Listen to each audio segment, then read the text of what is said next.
दोस्तों नमस्कार। आपका पैसा कहाँ है?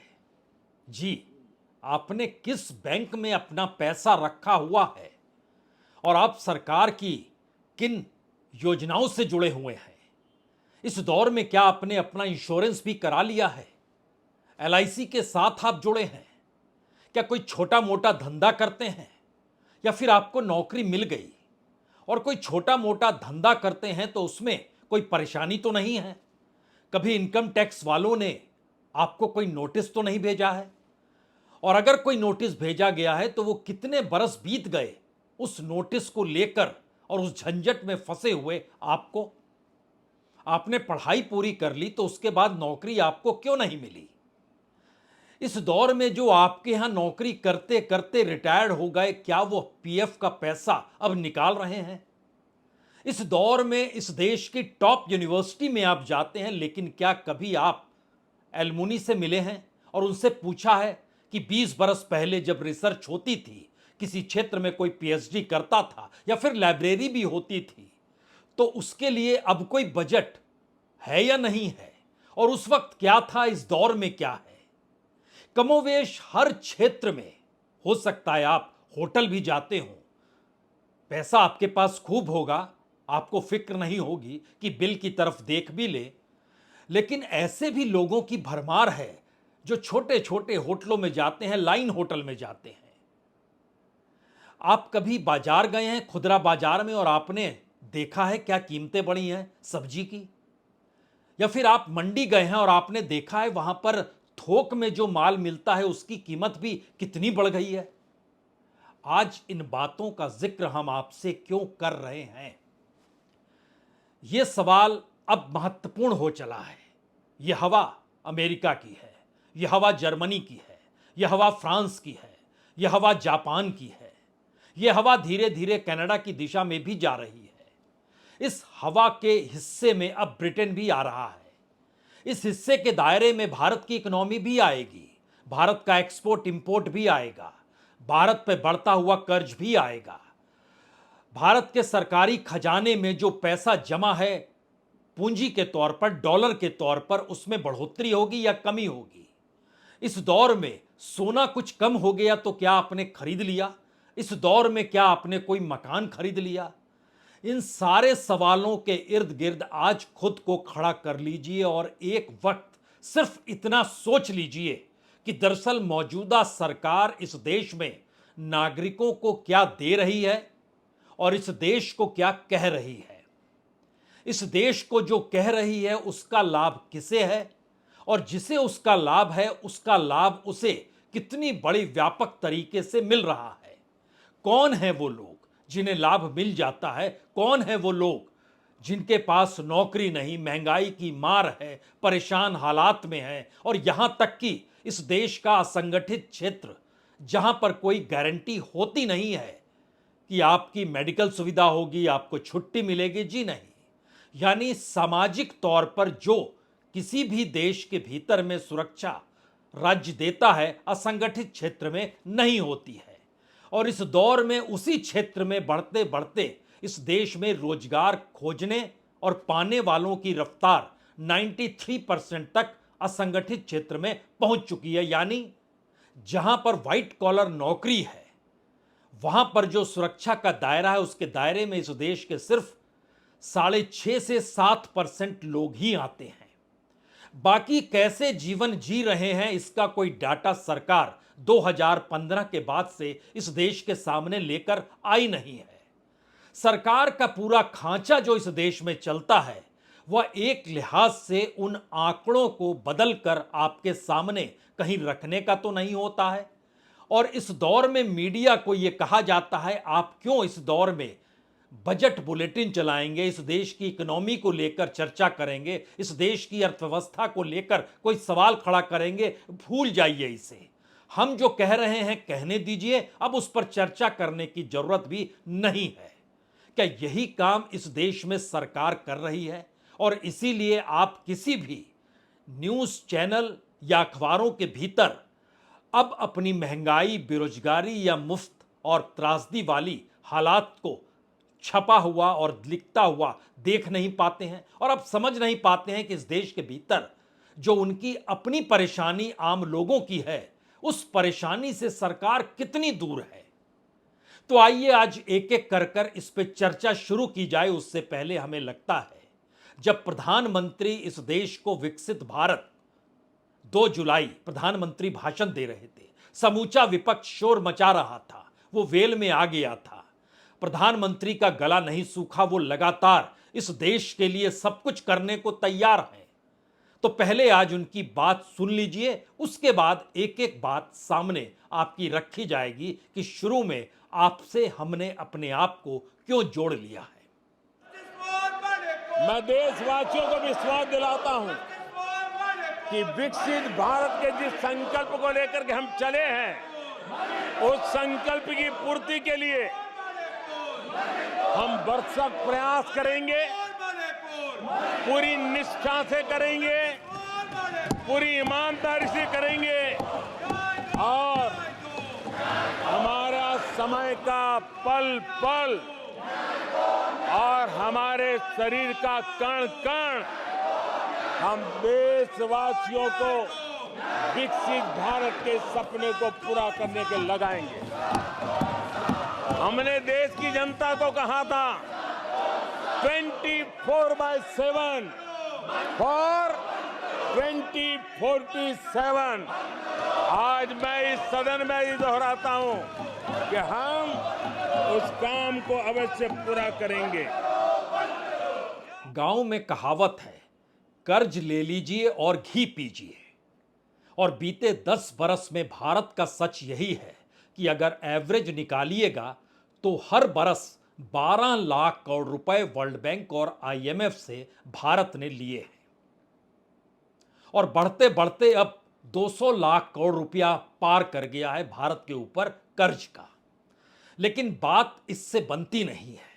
बात तो इस बात से बनती है कि भारत के ऊपर या भारत की जरूरत दोनों को हम पूरा कर पाने की स्थिति में नहीं, लेकिन संसद के भीतर प्रधानमंत्री ये कहने से चूक नहीं रहे कि हम विकसित भारत बनाएंगे। ये सपना हमने पाल लिया है। और कब बनाएंगे? 2047 में। उस वक्त प्रधानमंत्री की उम्र कितनी होगी छोड़िए इसे। कल लाल किले के प्राचीर से भी हो सकता है प्रधानमंत्री इस बात को दोहराएंगे। लेकिन फिर ये ना पूछिएगा उस दौर में कौन सी पीढ़ी होगी, कौन से बच्चे बड़े होकर क्या कर रहे होंगे, क्योंकि इस दौर में उन्हें जो उपलब्ध कराया जा रहा है या इस देश के भीतर में जो भी पैसे वाला तबका जिस रूप में काम कर रहा है, उसकी आर्थिक माली हालत क्या है और इस देश का जनता का पैसा जो बैंकों में जमा है उसकी हालत क्या है। इससे एक तस्वीर आपके सामने साफ होगी।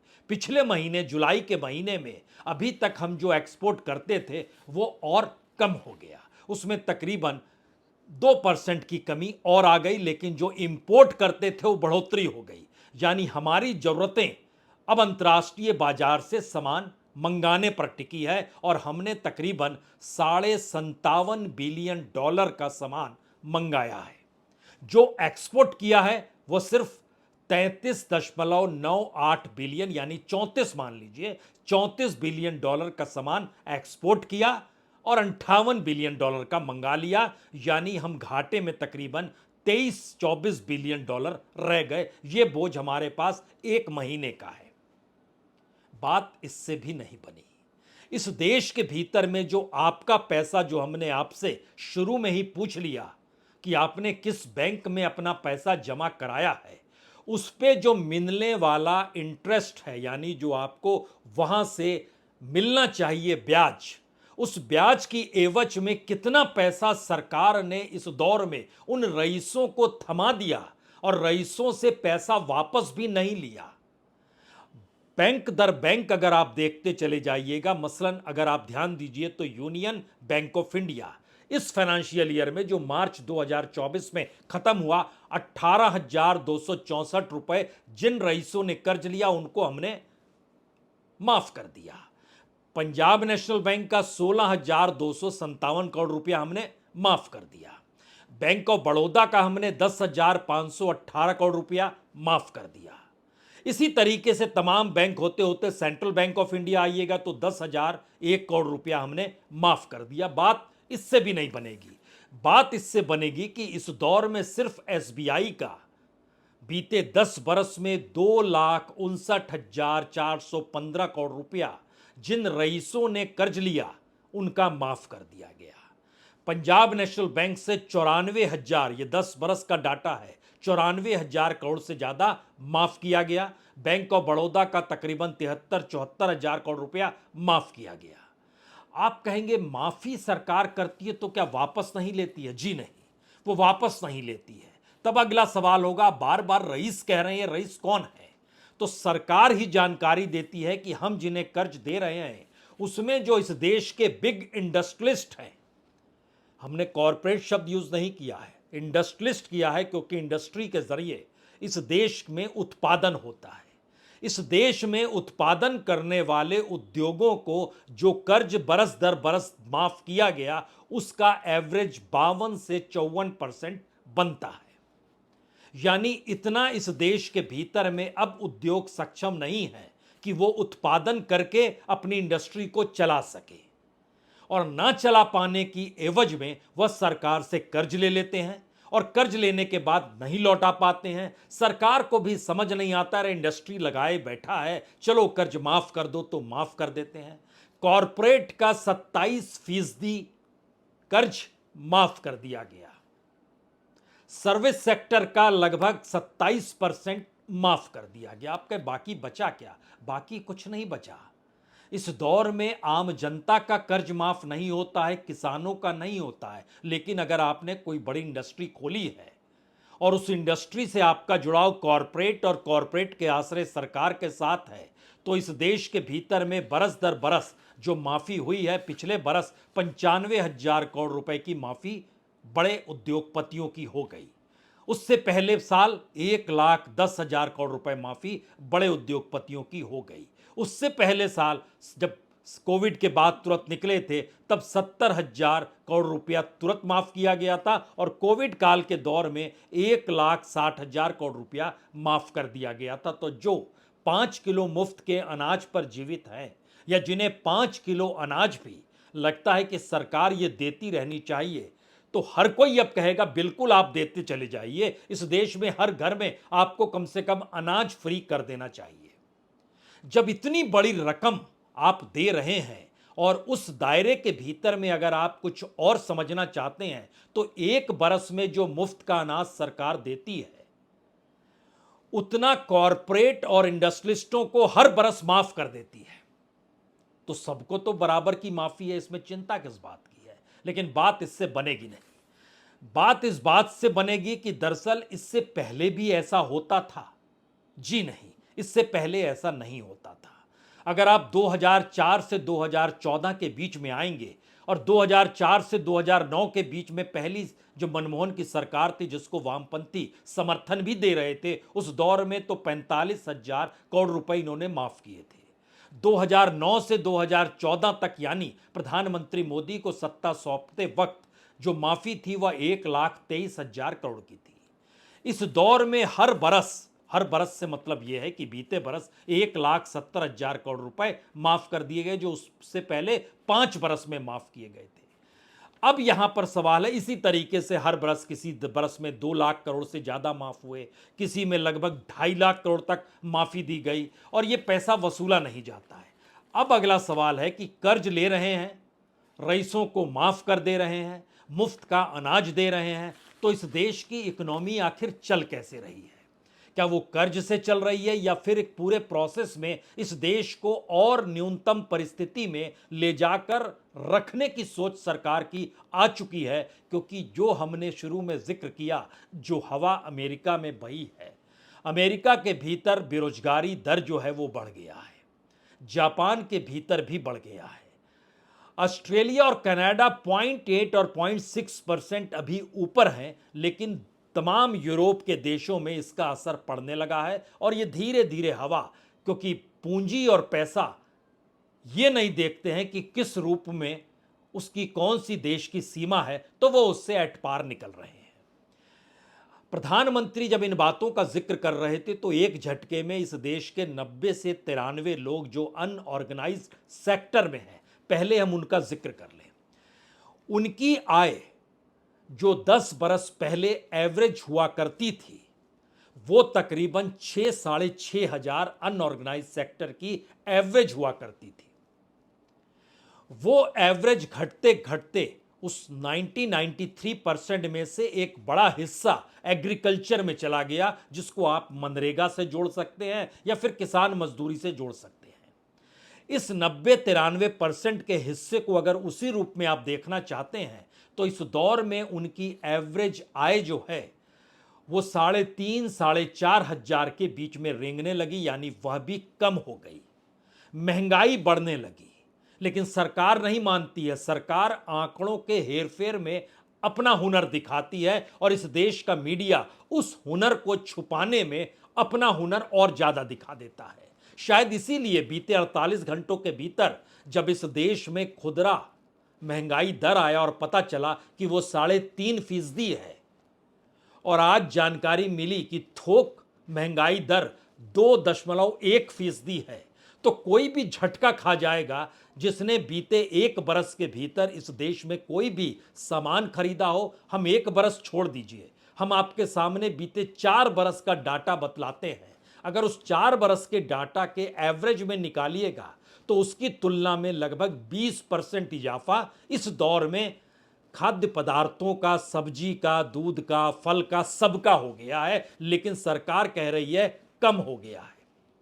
तो आप सरकार की बात मान लीजिए और मीडिया की तरफ देखिएगा तो वो अपनी बात कहेगा कि देखिए सब चीजें तो ठीक चल रही है। तो क्या बात इससे साफ होगी? जी नहीं, बात इससे भी साफ नहीं होगी। हमारे टीम ने इस पर रिसर्च किया कि दरअसल इस देश के भीतर में जो व्हाइट कॉलर है, मसलन उसमें भी आप प्रोफेशनल्स को ले लीजिए, जो हालत इस देश के भीतर धीरे धीरे बन रही है। मसलन आईटी सेक्टर में अगर आप इस फाइनेंशियल ईयर जो बीत गया, मार्च के महीने को अगर आप देखिएगा तो उस समय लगभग आईटी सेक्टर में 3,40,000 नौकरियां निकली थी। पिछले महीने घटकर वो 2,60,000 हो गई। इस महीने अगस्त, जो अब आधा अगस्त बीतने को है, इसमें अभी तक सिर्फ 30,000 नौकरियों का जिक्र है। एक प्रोसेस है जो धीरे धीरे धीरे धीरे कम होता चला जा रहा है। और यहां पे अगला प्रोसेस आपके सामने आएगा कि आपका पैसा जो हमने पूछा किस बैंक में लगाया है, तो आप बोल रहे होंगे इसीलिए आपने पूछा कि वो रईसों को माफ कर दिया जाता है। जी नहीं, हमने इसलिए नहीं पूछा। हमने इसलिए पूछा कि जिन बैंकों ने कर्ज दिया जिन लोगों को, उनका मूल्य बाजार में, भारत के भीतर और अंतर्राष्ट्रीय बाजार में कितना बड़ा है, ये आपको जानना चाहिए। इस देश के टॉप 10 कॉरपोरेट हाउसेस जिनकी कंपनियां लिस्टेड है बीएसई और एनएसई के भीतर में, उन कंपनियों पर जो पैसा भारत के पब्लिक सेक्टर का लुटाया गया, उसमें एलआईसी भी आएगा, उसमें एसबीआई भी आएगा। वह जो लुटाया गया वह तकरीबन 70,000 करोड़ से ज्यादा का महीने के एवरेज का निकल कर आता है। पैसा आपका बैंक में है, एक सिस्टम इस देश के भीतर में चल रहा है। सरकार उसी लिहाज से बजट बनाती है, उसी लिहाज से पॉलिसीज को बनाती है। अब नया सवाल यह आ गया कि जिन हाथों में इस देश का पैसा दिया गया, इस देश के संसाधनों को सौंपा गया, इस देश के भीतर की तमाम अलग अलग क्षेत्रों के एनओसी भी दे दिया गया, वो किसी भी क्षेत्र में जाकर बिजनेस कर सकता है। लेकिन दूसरी तरफ इस देश के भीतर में जो बेरोजगारी और महंगाई की स्थिति लगातार बढ़ती चली जा रही थी, उसके आंकड़ों में हेर फेर करके गुलाबी भारत रखने की कोशिश सरकार ने की और मीडिया ने उसको हाथों हाथ ले भी लिया। शायद यही वो वजह है जिन वजहों की वजह से शेयर बाजार के साथ जब कॉरपोरेट का नाम जुड़ता है तो यह सवाल भारत नहीं बल्कि अंतर्राष्ट्रीय मंचों पर अब गूंजने लगा है। और यह सवाल का जिक्र आज इसलिए जरूरी है क्योंकि इसी महीने प्रधानमंत्री को पोलैंड और यूक्रेन जाना है और कहा जा रहा है उसके अगले महीने राहुल गांधी भी अमेरिकी यात्रा पर निकल जाएंगे। तो अंतर्राष्ट्रीय तौर पर भारत में पॉलिटिकल फंडिंग खूब होती है और अपनी नीति और पॉलिसी को बताने के लिए और अंतर्राष्ट्रीय तौर के जरिए भारत को चकाचौंध करने के लिए भारत के प्रधानमंत्री ने जितनी विदेश यात्राएं पहले टर्म में की थी, उतनी भारत के किसी प्रधानमंत्री ने अपने पूरे टर्म में नहीं की। चाहे उस दौर में 10 साल मनमोहन सिंह को ले लीजिए या कई प्रधानमंत्रियों को जोड़ लीजिए। लेकिन अब यह सवाल है कि अंतर्राष्ट्रीय तौर पर भी ये सवाल उठने लगे हैं, और भारत के भीतर जो सवाल G20 की बैठक को प्रधानमंत्री ने बार बार भारत के ग्लैमर से जोड़ा। राहुल गांधी ने इससे उलट सवाल किया कि G20 के देश के लोग जो आए वह भी पूछ रहे थे कि भारत में एक ही व्यक्ति या दो व्यक्ति के हाथ में सब कुछ कोई कैसे सौंप सकता है, और एक लिहाज से फ्री लाइसेंस है क्या? So this is raising a very serious question on the Indian Prime Minister. Just before leaders of the G20 are coming here, are going to be our guests, and they're going to be asking the question, what is this special company? This company that is owned by a gentleman close to the Prime Minister, why is it that in an economy like India, this gentleman is being given a free ride? They're going to ask this question, and I think it's very important that this matter is made clear. तो क्या देश की economy मनमाफिक तरीके से मौजूदा सरकार चला रही है, या सरकार को इस बात का गुमान है कि जनता तो उसे चुन ही लेती है, चाहे वो इस दौर में अल्पमत में क्यों ना ले आई हो? जी नहीं, बात अभी भी पूरी नहीं हुई। आप टैक्स देते हैं, ये आप जानते हैं, और दुनिया के सबसे ज्यादा टैक्स लेने वाले देशों में भारत पहले, दूसरे, तीसरे नंबर पर है। लेकिन टैक्स आपसे कहेंगे नहीं कि हम आपसे टैक्स ले रहे हैं, उसके बावजूद भी आपसे हम पैसा ले लेते हैं। यह रास्ता भी भारत में बाखूबी अपने अनुकूल परिस्थिति बनाने के लिए सरकार ने खोज लिया है। हमारी टीम ने इस पे भी काम किया और बताया कि दरअसल पिछले साल के बजट के मुकाबले इस बार जो सरकार आपसे वसूल रही है वो तकरीबन 45% ज्यादा है। आप कहेंगे कैसे ज्यादा है? तो आप जो भी अपने तौर पर इस देश में एनर्जी का उपयोग करते हैं उसमें सेस लिया जाता है। 17,444 करोड़ रुपए सरकार वहां से ले आती है। जो ट्रांसपोर्ट सर्विस चलती है उसमें जो आप टिकट कटाते हैं उसमें भी सेस ले लिया जाता है। 31,705 करोड़ रुपए सरकार वहां से भी ले लेती है। जो आप टेलीफोन, मोबाइल, कम्युनिकेशन जो भी यूज करते हैं उससे भी सरकार सेस ले लेती है, और वो 1,20,267 करोड़ रुपया आपसे लिया जा रहा है, जो इसी साल का बजट बतलाता है।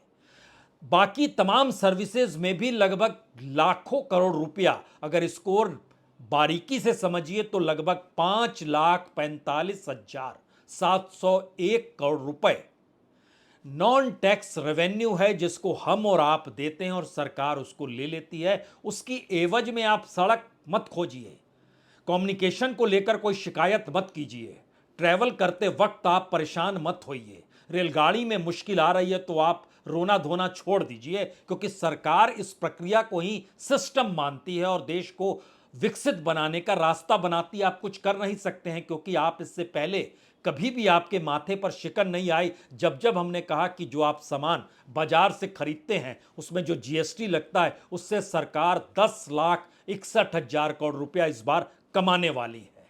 जो मिडिल क्लास कमाई करती है इस बार तो टैक्स और बढ़ गया, और यह तकरीबन 16% बढ़ा है। इनकम टैक्स, जीएसटी 11% बढ़ा है। ओवरऑल ये 16% इनकम टैक्स जो बढ़ा, इससे अब सरकार आपसे जो वसूलेगी टैक्स के जरिए, ये इनडायरेक्ट टैक्स है, 11,87,000 करोड़ रुपए।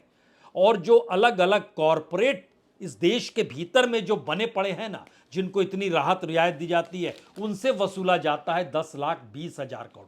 जीएसटी से कम, डायरेक्ट टैक्स से कम। और इसमें एक चीज और जोड़नी चाहिए, खासतौर से ये लगभग जो रेवेन्यू, जो सेंटर का जो टैक्स है उसका जो रेवेन्यू सरकार के पास आता है उसमें भी 11% की बढ़ोतरी हो गई है, और वो तकरीबन 25,83,000 करोड़ का। इसमें आपके सारे टैक्स आ गए, कॉरपोरेशन टैक्स से लेकर हर टैक्स आपको देना पड़ गया। आप कहेंगे कि यह स्थिति तो पहले भी थी, इसमें नया क्या है? इस दौर में सबसे नयापन यह है कि सरकार के पास पैसा नहीं है। आप अगर यूनिवर्सिटी में जा पढ़ते हैं तो जाके कॉलेज में जाइए अपने और पूछिए इस बार रिसर्च के लिए कितना पैसा आया है, पिछले बरस कितना आया था, उससे पिछले बरस कितना आया था। अगर आप पीएचडी कर रहे हैं तो पता कर लीजिए पीएचडी का बजट यूनिवर्सिटी के पास कितना है। अगर आप मेडिकल से जुड़े हैं तो किसी भी मेडिकल में, अगर आप एम्स में ही डॉक्टरी कर रहे हैं तो वहां पूछ लीजिए कितना बजट आया है, इक्विपमेंट का कितना बजट आया है। आप जिस भी क्षेत्र में है वहां पर पता कर लीजिए। और बात होते होते जिस मीडिया पर पैसा लौटाया जा रहा था, लगातार विज्ञापन दे दे के जो लुटाया जा रहा था जिस रूप में पैसा, अब सरकार के पास ये पैसा नहीं कि वो लुटाने की परिस्थिति में आए। लेकिन इस पूरे इकोनॉमिक क्राइसिस के दौर में मीडिया भी सरकार के साथ बराबर का भागीदार है, तो वह बेहिचक सरकार के लिए ढोल बजाते रहेगा। लेकिन यहां पर एक सवाल और होना चाहिए, तब सरकार अपने ऊपर जो खर्च करती है वो कितनी बड़ी रकम है। हमारी टीम ने इस पे जो कहा तो उसने बहुत शानदार तरीके से 2-3 बातें बताई कि दरअसल इस दौर में तकरीबन 17 लाख करोड़ से ज्यादा सरकार अपने पेमेंट, अपनी इमारतों और अलग अलग विभागों को भी जोड़िएगा तो तकरीबन 20 लाख करोड़ रुपया इस देश का जो कर्मचारी काम कर रहा है, जो जिन इमारतों में बैठ रहा है, जो रिटायर हो गए उनको जो पेंशन दिया जा रहा है, जो भी सैलरी है, उन सभी पर तकरीबन 20 लाख करोड़ रुपया इस देश का अलग अलग तरीके से खर्च हो जाता है। और इसका कोई उपाय नहीं। जब हमने आपसे कहा था अनऑर्गेनाइज सेक्टर में 93% तक, ऑर्गेनाइज सेक्टर जो कर्मचारियों के दौर में हम आपसे जोड़ रहे थे सिर्फ 7%। तो जरा 7% के भारत से बाहर निकलकर 93% के इंडिया को देख लिया जाए। और उसमें जब आप घुसेंगे और सोचना शुरू करेंगे तो आपको यह जानकर हैरत बिल्कुल नहीं होनी चाहिए कि जो मिड डे मील है उसमें जो प्रति राज्य और सेंटर की जो भागीदारी होती है, उसमें भी इस देश के कई राज्यों के भीतर में वह बजट भी दे पाने की स्थिति में कहीं राज्य नहीं, कहीं सेंटर नहीं। मनरेगा का पूरा पैसा दे पाने की स्थिति में राज्य नहीं, कहीं सेंटर नहीं। इस देश में सरकार की जो योजनाएं तकरीबन 10 लाख करोड़ की अलग अलग तरीके से योजनाओं की पूरी लिस्ट भी है, जिसमें वो स्कीम बनाते हैं। वो स्वच्छ भारत मिशन भी हो सकता है, ग्राम सड़क योजना भी हो सकती है, आवाज योजना भी है, अमृत एंड स्मार्ट सिटी मिशन भी है, national rural drinking water mission भी है, नेशनल हेल्थ मिशन भी है, नेशनल एजुकेशन मिशन। तमाम मिशन और सरकार के कामकाज के मद्देनजर ऐलान है, पैसा नहीं है। अब इस रास्ते एक ही बात बचती है, या तो बैंक खूब पैसा छापना शुरू कर दे और उस शेयर बाजार का आखिर में जिक्र कर ले जहां पर आपका पैसा हो सकता है फंसा हुआ हो, और आप सोच रहे हो कि इससे बहुत पैसा बनेगा। यह पैसा तभी तक बनेगा जब तक सरकार को लगेगा कि वो डूब नहीं रही है। जिस दिन सरकार को लगेगा डूब रही है, उस दिन शेयर बाजार भी डूब जाएगा, क्योंकि यह पैसे से खड़ा किया गया पूरा का पूरा साम्राज्य है। इसमें कोई स्ट्रक्चर ऐसा नहीं है। सरकार जो मैनेज करती है उसमें सरकार हो सकता है खुश हो, एफआईआईज आते हैं, डॉलर लगाते हैं, डॉलर के मुकाबले रुपया बहुत कमजोर है, आप रुपया लगाते हैं जो डॉलर के मुकाबले बहुत कम कीमत का है। इन दोनों परिस्थिति में बाहर वाला पैसा लगाता और पैसा लेकर कमोवेश हर क्षेत्र के भीतर की ऐसी परिस्थितियों का असर 3 जगहों पर हो रहा है और ये होगा। वो बेरोजगारी का सवाल हो, यानी रोजगार कैसे पैदा होगा जब इस देश के उद्योग कर्ज को लेकर जिंदगी जी रहे हैं। एमएसएमई पूरा ध्वस्त कर दिया गया है। उसमें आपसे पूछ दें कि एमएसएमई का मंत्री कौन है तो आप हांफने लगेंगे, अब तो जानते ही नहीं है, कोई नहीं जानता है। नारायण राणे, इससे पहले पता नहीं कौन है व्यक्ति जो नया मंत्रिमंडल में होंगे एमएसएमई जिनके पास होगा। बहुत पहले नितिन गडकरी को भी दिया गया था, लेकिन छोड़िए उसे। रोजगार और बेरोजगारी के बीच खड़े होकर महंगाई और पीएफ के पैसे की दिशा को देखना शुरू कीजिए। लगभग 36% पैसा बीते 3 बरस में पीएफ का उन लोगों ने निकाल लिया जिनके घर के भीतर में कोई रोजगार नहीं, कोई कमाई नहीं, लेकिन जिंदगी जीनी है तो क्या करेंगे, बताएगा कौन? और बताएगा और सवाल पूछेगा नहीं तो सरकार तो मदमस्त है, और जब सरकार मदमस्त है तो वो फिर चकाचौंध की उड़ान भरेगी। और इस चकाचौंध की उड़ान में हम और आप दोनों को कल शामिल होना है, जब प्रधानमंत्री लाल किले के प्राचीर से विकसित भारत का सपना हमें और आपको दिखाएंगे। बहुत बहुत शुक्रिया, बहुत बहुत शुक्रिया।